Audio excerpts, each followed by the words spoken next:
Rise and shine, mga ka-RSP, Monday na naman, pero wag agad magreklamo. Gamitin ang araw na to para mag-reset ng bago mong pacing. Narito po ang trending, araw-araw niyong inaabangan na gabay, patnubay para lahat prediksyon mula kay Master Hans Kua.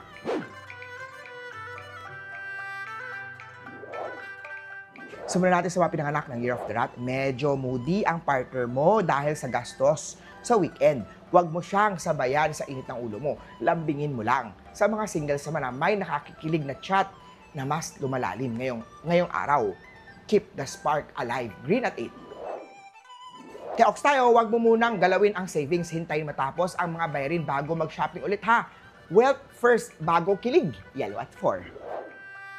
Kay Tiger naman, kung may bonus, huwag ipangregalo lahat. Magtabi ng portion for early 2026. Huwag ubusin ng pera, red at 1. Kay Rabbit naman tayo gumawa ng simple envelope para matrack natin ang pera hanggang Pasko.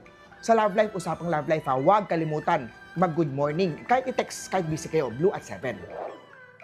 Kay Drago naman, i-check ang credit card limit bago bumili. Planuhin muna bago swipe ng swipe. Usapang love life naman, reassurance. Simpleng mahal kita o thank you kay partner ay malaking bagay sa kanya. Silver at 9. Kay Snake naman tayo, malakas ang love communication ngayong araw. Magandang araw para maging mag-heart to heart na usapan. Magandang resulta niyan. Purple at 3.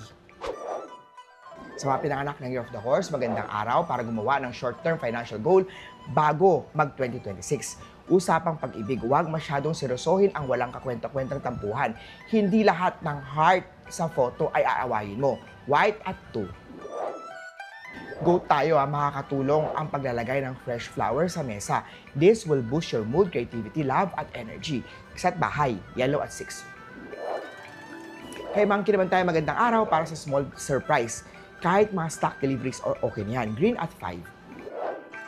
Sa mga pinanganak ng Year of the Rooster, hindi required bayaran ang mga gastusin na magulang mo sa'yo. Hindi ka investment, pero obligasyon mo na alagaan sila sa panahon na hindi na nila kaya. Red at 7.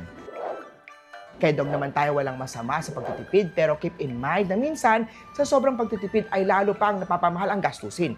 Blue at 9. Kay Pink naman tayo, huwag ipagpalit ang long-term goal sa instant gratification. Mag-ipon at i-prioritize ang tunay na kailangan. Gold at 1. Muli po, ito po'y gabay lamang mula kay Master Hans Kua. Nasa inyong mga kamay nasa lalay ang inyong tagumpay.